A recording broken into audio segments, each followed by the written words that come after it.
Hakim-Hakim pasal yang kedua ayat yang ke-13. Demikianlah mereka meninggalkan Tuhan dan beribadah kepada Baal dan para Asitoret. Maka bangkitlah murka Tuhan terhadap orang Israel. Ia menyerahkan mereka ke dalam tangan perampok dan menjual mereka kepada musuh di sekeliling mereka, sehingga mereka tidak sanggup lagi menghadapi musuh mereka.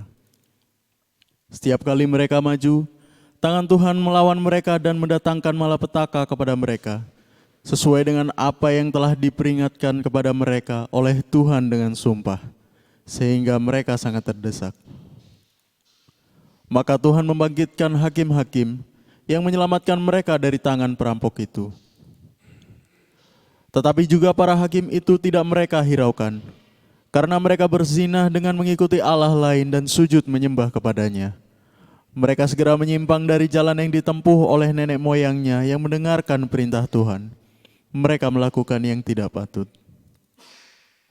Setiap kali apabila Tuhan membangkitkan seorang hakim bagi mereka, maka Tuhan menyertai hakim itu dan menyelamatkan mereka dari tangan musuh mereka selama hakim itu hidup. Sebab Tuhan berbelas kasihan mendengar rintihan mereka karena orang-orang yang mendesak dan menindas mereka. Tetapi apabila hakim itu mati, kembalilah mereka berlaku jahat, lebih jahat dari nenek moyang mereka, dengan mengikuti Allah lain, beribadah kepadanya dan sujud menyembah kepadanya. Dalam hal apapun mereka tidak berhenti dengan perbuatan dan kelakuan mereka yang tegar itu. Apabila murka Tuhan bangkit terhadap orang Israel, berfirmanlah Ia, karena bangsa ini melanggar perjanjian yang telah kuperintahkan kepada nenek moyang mereka dan tidak mendengarkan firman-Ku, maka aku pun tidak mau menghalau lagi dari depan mereka satupun dari bangsa-bangsa yang ditinggalkan Yosua pada waktu matinya. Supaya dengan perantaraan bangsa-bangsa itu aku mencobai orang Israel, apakah mereka tetap hidup menurut jalan yang ditunjukkan Tuhan, seperti yang dilakukan oleh nenek moyang mereka atau tidak. Demikianlah Tuhan membiarkan bangsa-bangsa itu tinggal dengan tidak segera menghalau mereka. Mereka tidak diserahkannya ke dalam tangan Yosua. Oke, shalom semuanya. God bless ya. Tuhan Yesus berkati. Thank you sudah mau hadir. Nah, ini kisah penutupan daripada kitab Hakim-Hakim pasal 2. Tolong ditayangkan ayat 19. Ini yang harus ditakutkan oleh setiap kita, saudaraku. Ketika kita menerima berkat Tuhan, kita sudah menerima tanah pusaka dari Tuhan, kita sudah hidup enak, semua kita kerjakan sudah berhasil. Saudara harus mengikuti kisah Yusuf. Bagaimana Yusuf berjalan tetap menyembah Tuhan. Dari tante Potifar sampai kepada ketika di penjara. Sampai ketika menjadi Perdana Menteri. Baik, kita mulai baca ayat ini. Tetapi apabila hakim itu mati, kembalilah mereka berlaku jahat. Lebih jahat dari nenek moyang mereka dengan mengikuti Allah lain. Beribadah kepadanya dan sujud menyembah kepadanya. Dalam hal apapun mereka tidak berhenti dengan perbuatan dan kelakuan mereka yang tegar itu. Saudaraku, satu hal yang harus kita takuti ketika kita sampai di tanah perjanjian. Ketika kita berulang-ulang Tuhan tegur, berulang-ulang Tuhan koreksi. Berulang-ulang saudaraku bolak-balik melakukan hal yang sama. Kadang baik, kadang tidak. Saudaraku tidak stabil, tidak konsisten. Hati-hati saudaraku. Alkitab mencatat, akhirnya Allah tidak menyingkirkan bangsa Kanaan. Saudaraku akan seumur hidup mengalami. Kalau mereka yang mengalami kekerasan, mereka akan terus mengalami kekerasan. Kerusakan rumah tangga, terus mengalami kerusakan rumah tangga.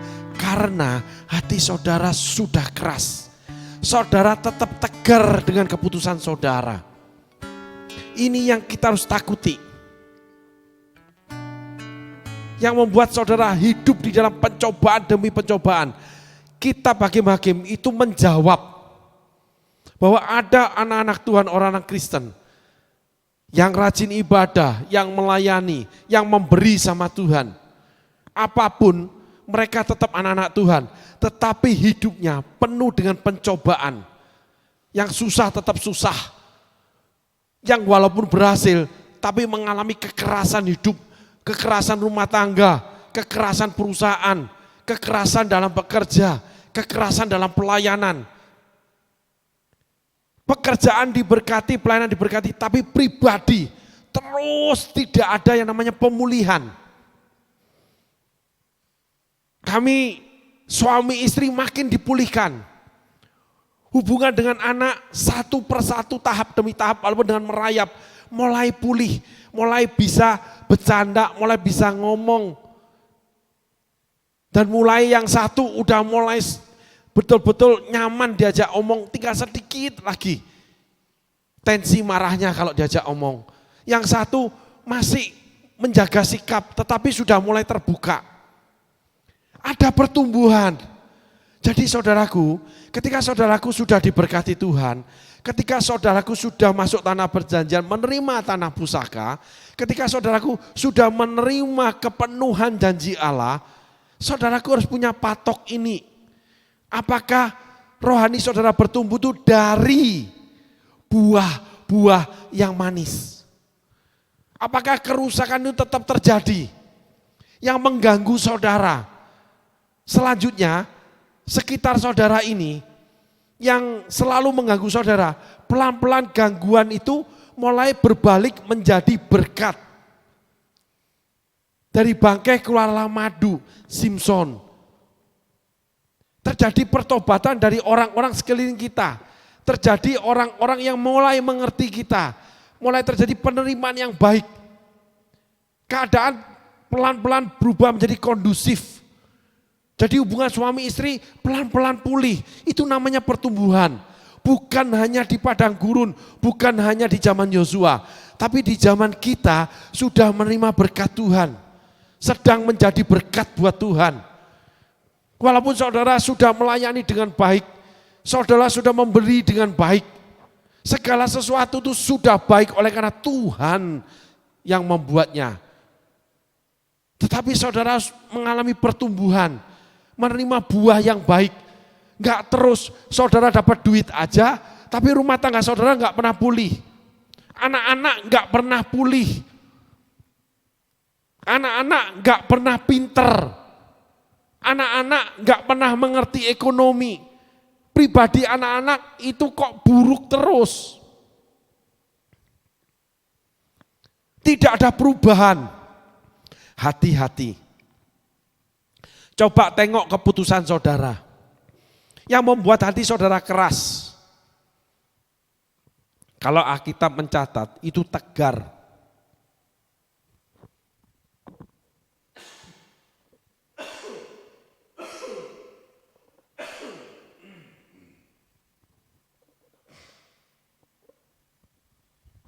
Maaf saudaraku, saya ada sedikit flu.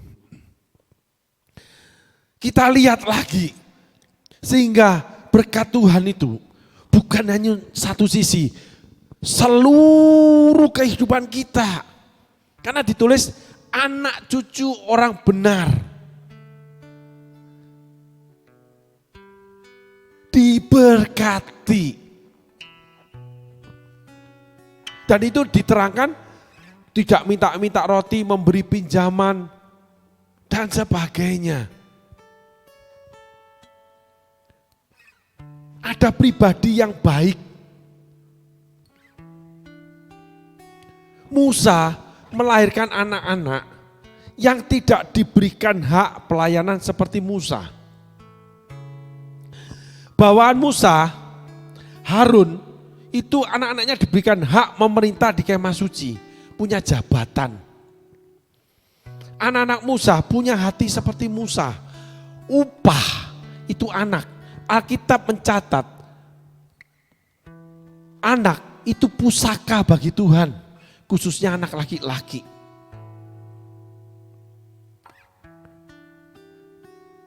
Jadi segala sesuatu yang baik yang dari Allah di dalam diri seorang ayah atau ibu itu akan turun kepada anaknya.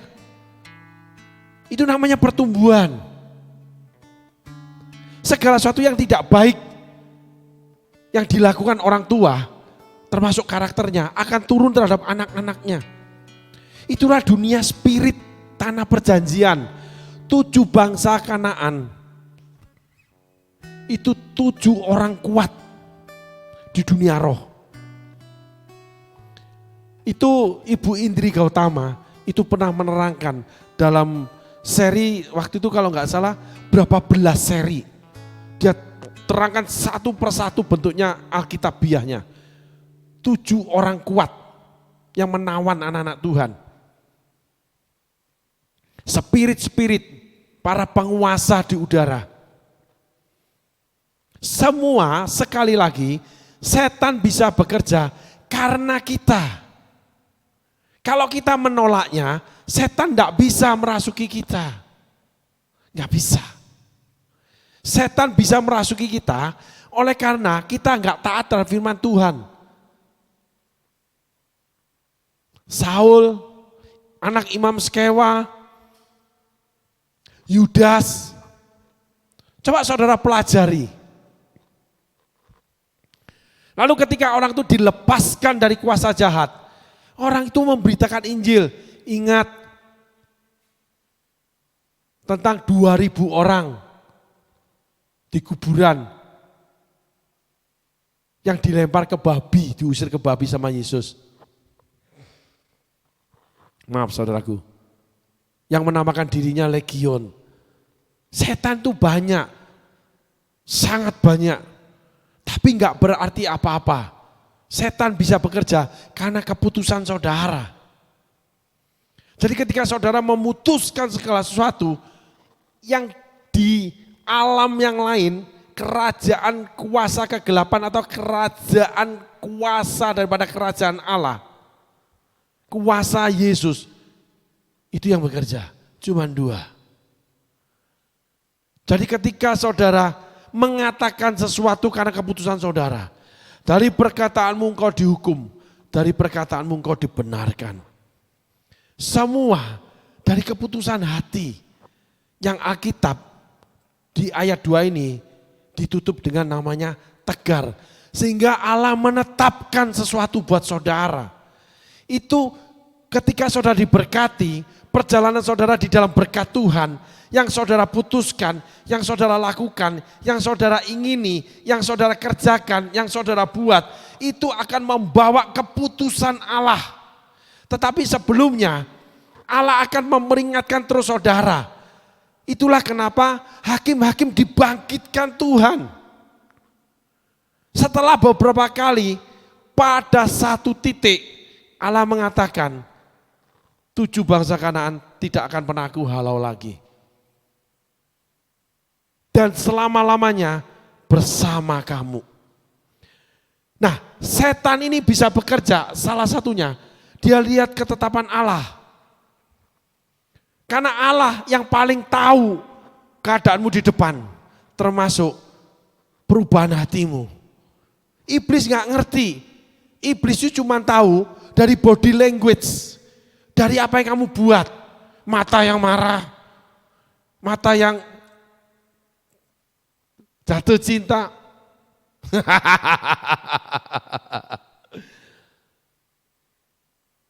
Dari sikapmu, dari apa yang kamu perbuat, iblis itu mencatat.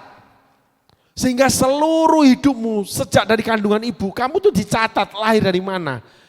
Yang lalu saya sudah beritakan dari dosaku di kandung ibuku. Daud anak perzinahan. Sehingga dia gampang berzina ketika jauh dari Allah. Jadi orang tua saudara dulu yang berpisah. Ketika saudara jauh dari Tuhan, saudara gampang berpisah dengan pasangan saudara. Orang tua saudara berselingkuh. Ketika saudara jauh dari Tuhan, saudara gampang berselingkuh. Alkitab dicatat, tercatat, itu bukan untuk mengingatkan saudara, tapi itu mengingatkan saudara akan terjadi dalam kehidupan saudara.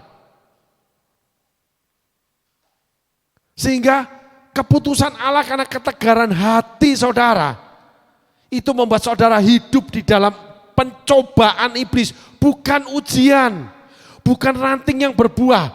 Dalam hal itu saudara kekal mengalami siksaan itu. Sehingga ada orang-orang yang duduk di gereja 40 tahun setia, bahkan melayani Tuhan. Hubungan suami istrinya tetap rusak. Ada hamba Tuhan yang melayani mungkin di atas 40 tahun atau 40 tahun. Lebih senior dari saya. Gereja udah jadi besar terbesar di kotanya. Lalu menjadi termasuk 5 besar di provinsi. Yang dihargai, Pak Gembala itu diakui orangnya baik dan sebagainya. Ketika masa usia sudah di atas 70 tahun. Pak Gembala, Ibu Gembala udah tua. Sakit bisa bergantian. Tahu enggak saudara yang terjadi? Ketika Ibu Gembala sakit, Pak Gembala meninggalkan Ibu Gembala. Ketika Pak Gembala sakit, Ibu Gembala menghajar Pak Gembala di kamar mandi. Dipukulin Pak Gembala itu. Lah Ibu Gembalanya ngaku dosa sama saya kok. Melayani 50 tahun. Membangun gereja yang besar, diakui manusia. Tepat seperti Paulus katakan, kalau aku masih mencari pujian manusia, aku bukan hamba Kristus. Kira-kira yang dilakukan itu apa? Karena mereka tidak pernah mau untuk dibawa Tuhan merendahkan diri ketika sudah berhasil, sudah diberkati, untuk diproses lagi. Itulah kitab Hakim-Hakim saudaraku. Proses pertama adalah proses padang gurun. Proses kedua bagaimana merebut tanah Kanaan. Proses ketiga ketika hidup di tanah Kanaan. Di proses karakter pertama mengikut Tuhan ketika mengalami banyak kesusahan. Yang kedua ketika kita mulai membangun kehidupan. Tapi setelah berhasil, proses ketiga. Suami istri ini saya layani mungkin 10 tahun. Saya sudah ingatkan Ibu Gembala, tunduk terhadap suami. Pak Gembala malah cenderung menolak khotbah yang mengkoreksi dia. Pak Gembala lebih mendengarkan jemaat penatua. Karena gereja udah besar. Jadi pelayanan yang udah besar itu dijaga supaya mereka tidak tersakiti. Salah satunya dengan khotbah yang mengkoreksi. Sehingga Pak Gembala sendiri yang menyangkali. Akhirnya masa tuanya itu luar biasa. Pak Gembala kena lumpuh. Jadi harus dimandiin istri. Enggak terus kurus peot gitu, enggak, saudara, masih gagah tapi lumpuh. Dan Ibu Gembala cerita sama saya, waktu mandi, dimandiin, itu dipukulin sama dia. Kesel Ibu Gembala. Aku pukulin dia, Rem. Buset. Saya enggak bisa ngomong, apalagi senior. Saya terdiam, saudaraku. Ketika aku sakit, Ibu Gembala itu sakit, kakinya lumpuh. Bisa jalan kalau disuntik dokter, harganya puluhan juta sekali suntik. 1 minggu 1 kali. Pak Gembala berangkat dari orang susah, akhirnya menjadi orang kaya, termasuk orang kaya di kota itu. Anak semua sekolah di luar negeri, tinggal di luar negeri, berhasil di luar negeri. Di berbagai benua. Luar biasa saudaraku. Tapi kehidupan pribadinya, rusaknya luar biasa. Oleh karena ketika hidup dalam berkat, koreksi datang, Pak Gembala menolak. Ibu Gembala sami mawon. Pada waktu awal saya cuma bilang, Bugem, tunduk sama suami, ingat 1 Petrus Nah. Gak ada itu. Gak usah ngomong itu. Karena saya dekat sama Ibu Gembala. Saya diundang berapa kali di gereja itu. Dan setiap kali khotbah saya agak keras, Pak Gembala selalu statementnya, itu kepada jemaatnya meragukan. Gitu, bukan menopang pemberitaan yang diberitakan, memang keras saudaraku. Tapi Pak Gembala diuntungkan dari pelayanan yang koreksi kok. Gerejanya akhirnya bertumbuh. Gitu saudaraku. Karena ada perdamaian dan sebagainya. Tetapi di akhir hidup mereka, istri balas dendam, pukuli suami yang lumpuh. Istri cuma ngomong, ketika aku sakit, dia ninggalin aku. Karena sebelumnya, hubungan suami istrinya itu rusak. Istri cerita, aku panggil anakku yang di luar negeri, yang paling besar. Papanya hampir dipukul sama anakku yang besar. Ditegur sama anakku yang besar. Coba bayangin, kayak partai politik aja di rumah. Gerejanya terbesar di kotanya, menjadi 5 besar di provinsinya.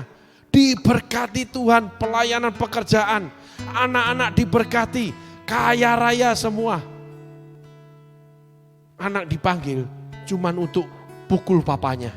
Memang anak yang tua, yang sulung mau pukul papanya. Ibu Gembala yang cerita sama saya, setan catat, Tuhan jadi saksinya. Sebuah pelajaran yang pahit buat kita. Ada lagi suami istri yang gak bisa pulih mesra ketika awal pernikahan. Istri tetap menuntut curiga dengan suami yang pernah selingkuh. Istri tetap dingin ketika berhubungan. Istri gak terbuka pikirannya kalau suami bisa selingkuh lagi. Keluarga ini keluarga hamba Tuhan.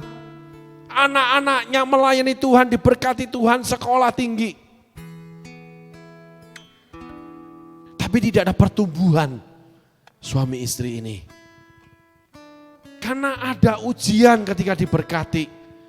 Ada petunjuk Allah untuk memperlihatkan kerusakan. Harus rendah hati. Bangsa Israel nggak bisa dikasih tahu lagi setelah berbagai macam hakim-hakim Tuhan bangkitkan. Sehingga Tuhan memberi keputusan. Hati-hati saudara. Dengan berjalan waktu saudara tetap diberkati. Tidak menjamin saudara tetap mendapat perkenan Tuhan. Tuhan selalu melakukan bagiannya. Janjinya selalu digenapi. Saudara yang harus menerima koreksi dari Tuhan. Banyak orang ketika sudah berhasil, sudah di tanah perjanjian, sudah diberkati, gak mau lagi. Mulai pilih-pilih, gak mau koreksi. Gak mau yang gak enak. Semuanya mau yang enak. Episode yang lalu, saya bicara tentang passion.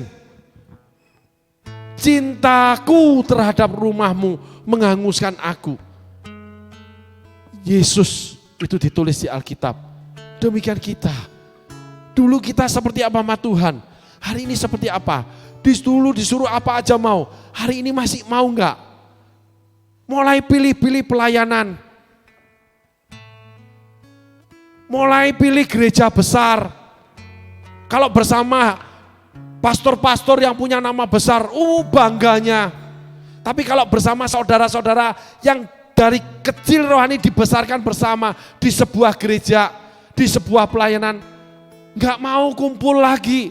Dulu kumpul sama-sama, pergi waktu miskin, naik kendaraan termurah, naik kereta yang paling murah. Di tengah jalan beli nasi pecel 10.000, ketika di stasiun kecil, pecel. Kayak anak yatim piatu. Sekarang kemana-mana naik mobil yang miliaran, punya rumah miliaran. Masihkah engkau makan nasi pecel itu?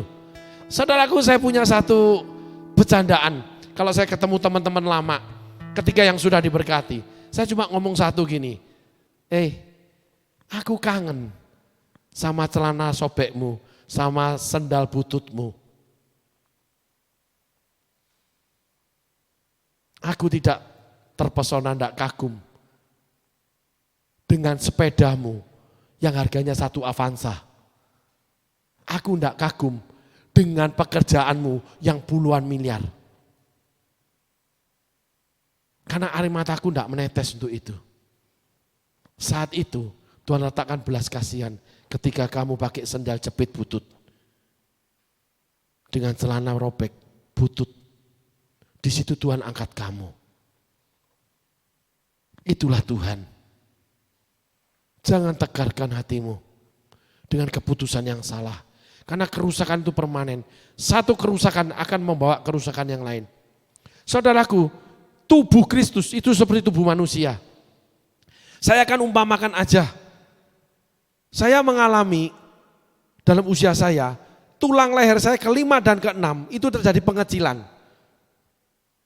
Lalu saraf saya kejepit. Tangan kiri saya kesemutan. Setiap kali saya posisi tertentu termasuk duduk dan makin lama makin parah. Setelah itu saya ke dokter, dokter suruh foto, baru ketahuan tulang saya ke-5 ke-6 ini mengecil. Lalu periksa darah, saya kurang kalsium, kurang vitamin D, kurang magnesium. Lalu dokter kasih vitamin. Saudaraku. Nah, tulang ini mengecil, itu mengganggu peredaran darah saraf motorik saya. Sehingga 4 jari saya kiri ini, kalau dalam keadaan tertentu, sampai yang terakhir saya berdiri begini saudaraku, tangan saya kesemutan tuh kayak mau mati. Saudaraku. Sehingga aktivitas saya nggak bisa berdiri tegak. Nggak bisa berdiri diam gini. Saya harus goyangkan tangan jalan, baru nggak kesemutan. Kalau duduk nggak ada sandaran, saya nggak bisa. Tangan saya kesemutan terus kayak mau mati. Saudaraku. Bagaimana sesuatu dalam hidup kita apabila tidak normal sesuai dengan kehendak Tuhan, itu akan mengganggu seluruh kehidupan kita dan kita butuh berjuang. Sehingga ada beberapa hal kita tidak bisa lakukan. Salah satu contoh yang bercandaan nih saudaraku ya, Tuhan itu memberkati kita, salah satunya berhubungan intim. Bagaimana bisa kita diberkati berhubungan intim kalau hubungan kita itu dengan suami atau dengan istri tidak intim, tidak mesra. Saudara kalau ingin menyangkal ini, baca Kidung Agung. Itu menceritakan bagaimana seorang perempuan dan bagaimana seorang laki-laki sampai yang namanya tubuhnya itu semua disebutkan. Kenapa perempuan tidak memperhatikan penampilan dia? Sebuah pertanyaan besar. Karena tahu suaminya menginginkan perempuan kan, kecuali menginginkan bukan perempuan.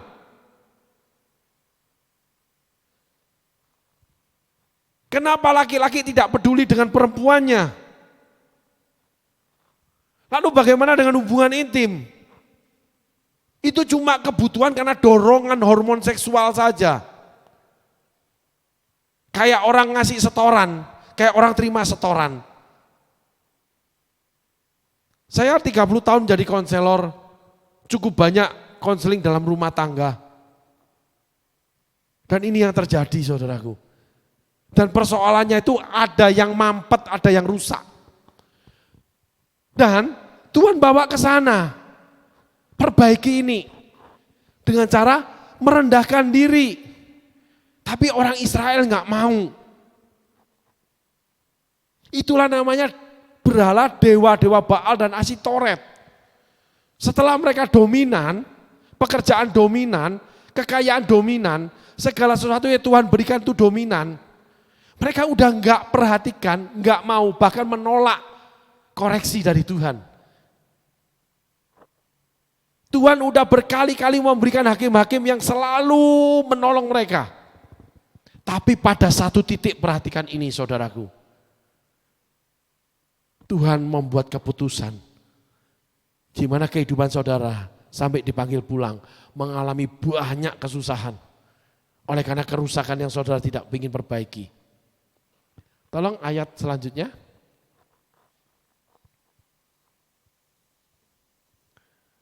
Apabila murka Tuhan bangkit terhadap orang Israel, berfirmanlah ia. Karena bangsa ini melanggar perjanjian yang telah kuperintahkan pada nenek moyang mereka dan tidak mendengarkan firmanku. Garis bawahi ayat 19.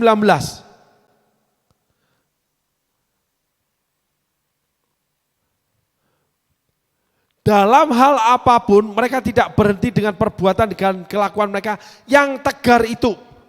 Ada dua. Dari tegar ayat 20.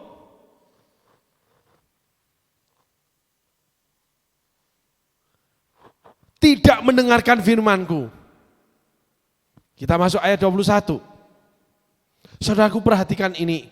Maka aku pun tidak mau menghalau lagi dari depan mereka satu pun dari bangsa-bangsa yang ditinggalkan Yosua pada waktu matinya.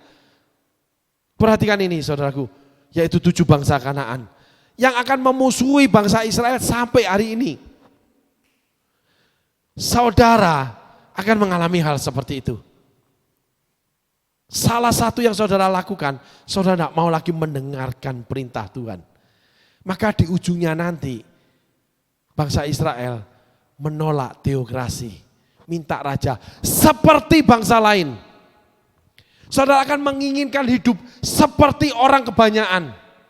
Sehingga segala sesuatu yang dilakukan gereja, dilakukan pelayanan, dilakukan pester, segala sesuatu yang berbau rohani saudara anggap tidak normal, harus masuk akal.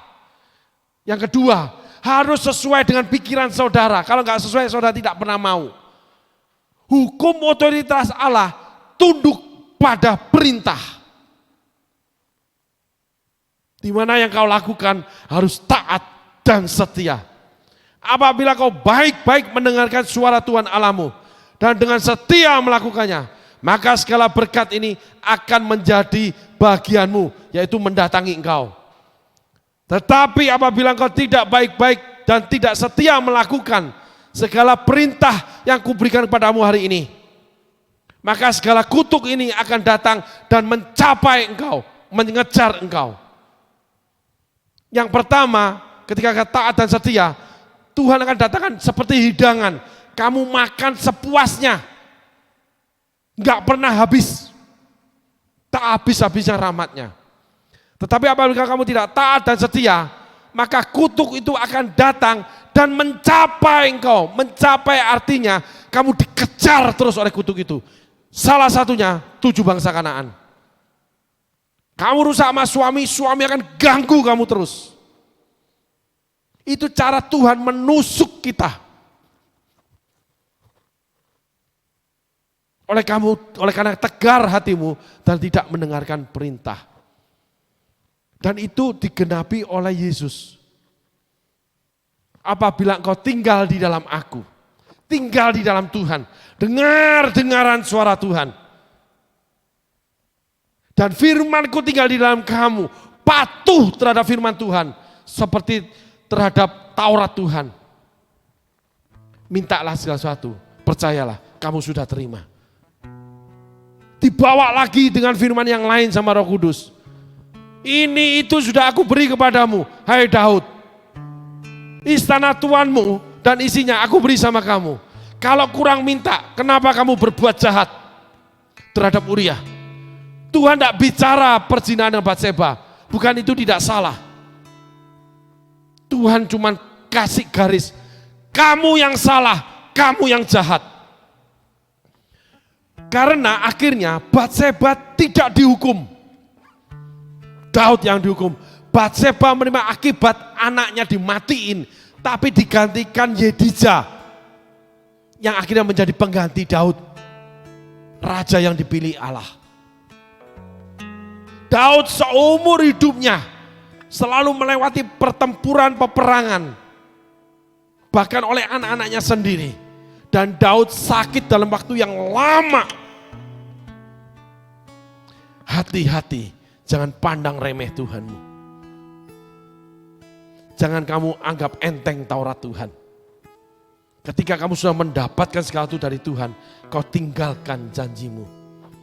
Kau tinggalkan Tuhanmu. Kau berubah perilakumu. Ingat saudaraku, Tuhan tidak bisa dibuat gitu. Tuhan itu Allah penyayang, tetapi Tuhan itu tegas dengan hukum-hukumnya. Tuhan itu tegak berdiri dengan firman-Nya. Amin saudaraku. Mari saudaraku, hari ini Tuhan berhadapan terhadap saudara. Untuk saudara mundur dari keputusan yang salah. Jangan tegarkan hati. Tetap memutuskan. Apapun terjadi, belajarlah dari Daud. Belajar dari Batseba. Belajarlah dari Uria. Belajar semua belajar dari tokoh-tokoh Alkitab. Bagaimana kerendahan hati menyelamatkan kita. Sekian episode kita sudah pelajari bahwa ada 3 perjalanan. Saudara mulai renungkan ini. Kita bagaimana khusus untuk orang yang sudah diberkati. Hidup di dalam berkat Tuhan. Yang diawali orang ini pasti mengalami proses Tuhan. Di dalam perjalanan dipimpin oleh Musa. Setelah itu digantikan oleh Yosua mulai membangun kehidupan. Setelah itu mendapatkan kehidupan Tuhan. Di mana kehidupan yang dia bangun itu menjadi berhasil. Oleh karena tangan Tuhan menyertai setiap apapun yang dikerjakan Yusuf. Saudara menjadi orang hebat, menjadi orang berhasil, diakui, dipuji, dihormati. Tapi ingat hati-hati, saudara jangan tinggalkan Tuhan. Karena iblis menunggu saudara dengan dewa Baal namanya Asitoret dan Baal. Saudara akan dicengkeram itu ketika saudara mulai jauh dari Tuhan.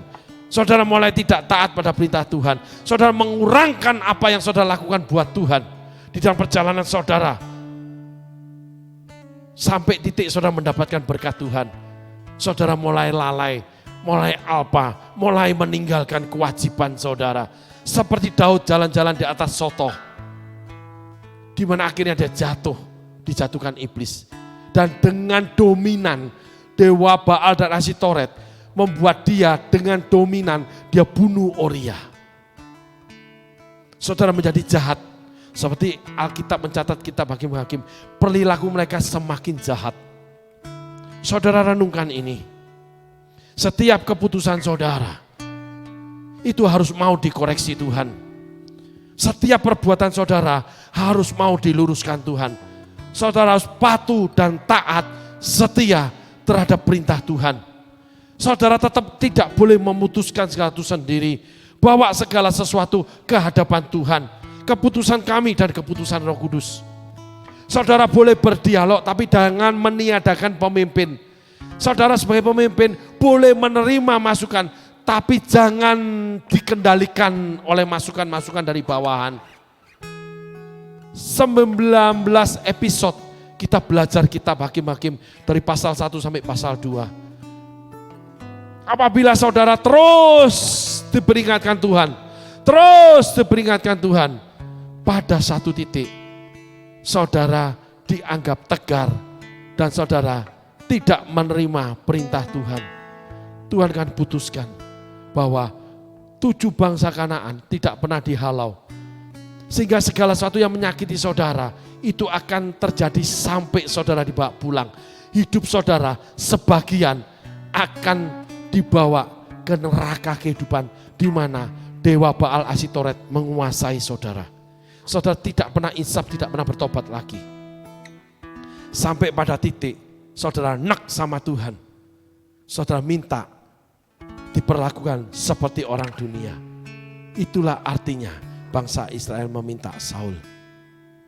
Saudaraku, ada kegagalan di proses kehidupan yang Tuhan datangkan untuk memproses karakter kita.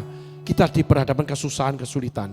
Lalu Tuhan perhadapkan kita bagaimana susahnya kita membangun kehidupan. Kita tetap taat sama Tuhan. Lalu ada satu proses lagi. Bagaimana Tuhan bawa saudara hidup dalam kelimpahan keberhasilan saudara oleh karena Tuhan memberkati. Namun kitab Hakim-Hakim pasal 1, pasal 2 menceritakan berbeda. Ada kegagalan di sana. Ada yang gagal di sini, di Musa, ada gagal di Yosua. Ada yang gagal di kitab Hakim-Hakim. Di proses kehidupan yang pahit, mereka meninggalkan Tuhan. Di proses peperangan di tanah perjanjian, mereka merampas seperti Akan. Tidak memusnahkan barang-barang yang dimenangkan peristiwa di Ai. Tetapi kita bagi-bagi menuliskan pasal 1 dan 2. Mereka tegar dengan keputusannya, meninggalkan perintah Tuhan. Karena mereka lebih taat, lebih memberikan tempat buat berkat Tuhan. Sehingga mereka dikuasai Nabi Baal dan Nabi Asitoret. Terjadi Isabel dengan Ahab. Di mana saudara kan didominasi oleh pekerjaan saudara. Saudara didominasi oleh keluarga saudara. Semua yang saya khotbahkan, saya lihat contoh-contohnya pada kehidupan. Ada yang pendeta hamba Tuhan yang didominasi keluarga. Kepentingan anak atau istri yang dominan. Tidak otoritas di tangan suami, di tangan Pak Gembala. Ada yang didominasi pekerjaan akhirnya meninggalkan pelayanan. Dan sebagainya. Akhirnya mereka menerima penghakiman Tuhan. Yaitu 7 bangsa Kanaan. Hari ini kita hakim-hakim itu stasiun terakhir. Saudara mau naik kereta kerendahan hati. Atau saudara mau membuat kereta sendiri berjalan masuk di dalam neraka pencobaan dunia. Di mana iblis akan merasuki saudara dengan dewa Baal dan Asitoret. Seumur hidup saudara, saudara akan didominasi dan saudara akan mendominasi. Kill or to be killed. Rampas merampas, bunuh membunuh akan terjadi dalam hidup saudara. Kasih tidak bekerja lagi walaupun saudara melayani Tuhan. Walaupun saudara ibadah pada Tuhan, walaupun saudara memberi kepada Tuhan. Amin saudaraku. Mari hari ini kita merenungkan stasiun terakhir. Kita bagi mungkin pasal 1 dan 2. Supaya Tuhan tidak menetapkan 7 bangsa Kanaan tidak dihalau dalam kehidupan kita. Sehingga kita tetap di dalam rumah Tuhan, dalam perlindungan Tuhan. Segala sesuatu harus Tuhan yang kerjakan. Segala sesuatu kita kerjakan harus selaras dengan firman. Kita mau merendahkan diri, memperbaiki apa yang masih belum baik. Mau merendahkan diri, melakukan hal-hal yang masih dianggap orang tidak baik. Hal-hal yang membuat kita harus rendah hati. Mungkin masuk lingkungan yang membuat kita rendah hati. Mungkin melakukan pekerjaan pelayanan membuat kita rendah hati. Lifestyle kita tidak berubah, walaupun Tuhan memberi kekayaan. Bukan karena harta, bukan karena benda, bukan karena mahal ukurannya. Tapi karena kasih, kita melihat orang membutuhkan kita. 1 Korintus 13 ayat 1 sampai 3. Itu penutup kita untuk 19 episode ini. Bahwa walaupun aku punya iman memindahkan gunung. Walaupun aku bisa bahasa malaikat. Walaupun aku memberi diriku dibakar. Apabila aku tidak punya kasih, tidak ada manfaat dan tidak ada gunanya. Amin saudaraku. Tuhan Yesus berkati. Terima kasih.